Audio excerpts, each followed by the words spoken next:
حضرت عبداللہ بن عباس رضی اللہ تعالیٰ عنہما سے روایت ہے کہ نبی صلی اللہ علیہ وسلم نے حضرت معاذ رضی اللہ تعالیٰ عنہ کو یمن بھیجا تو فرمایا، تم اہل کتاب لوگوں کے پاس جا رہے ہو تو سب سے پہلے انہیں اس بات کی دعوت دینا کہ وہ گواہی دیں کہ اللہ کے سوا کوئی معبود نہیں، اور یہ کہ میں یعنی محمد صلی اللہ علیہ وسلم اللہ کا رسول ہوں۔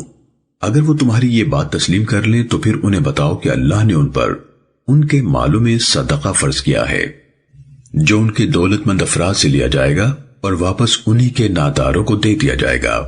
اگر وہ تمہاری یہ بات بھی مان لیں تو ان سے عمدہ مال لینے سے اجتناب کرنا اور مظلوم کی بد دعا سے بچ کر رہنا، کیونکہ اس کے اور اللہ کے درمیان کوئی رکاوٹ نہیں۔ سننے ابن ماجہ حدیث نمبر 1783۔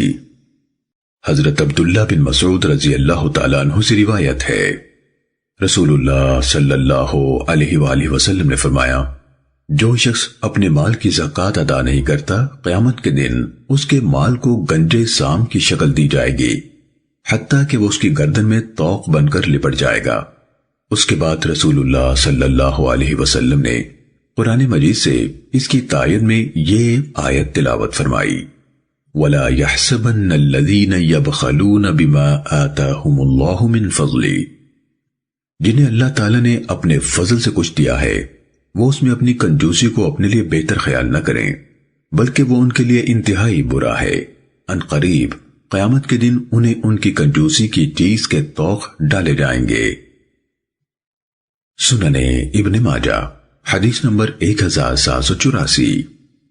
حضرت ابو ذر رضی اللہ تعالیٰ عنہ سے روایت ہے، رسول اللہ صلی اللہ علیہ وسلم نے فرمایا، اونٹوں، بکریوں یا گایوں کا جو مالک ان کی زکوٰۃ ادا نہیں کرتا، اس کے یہ جانور قیامت کے دن انتہائی بڑے اور موٹے ہو کر آئیں گے۔ وہ اسے سینگوں سے ماریں گے اور پاؤں سے روندیں گے۔ جب آخری جانور گزر چکیں گے تو پہلے گزر جانے والے دوبارہ آ جائیں گے۔ اسے یہی عذاب ہوتا رہے گا حتیٰ کہ سب لوگوں کا فیصلہ ہو جائے گا۔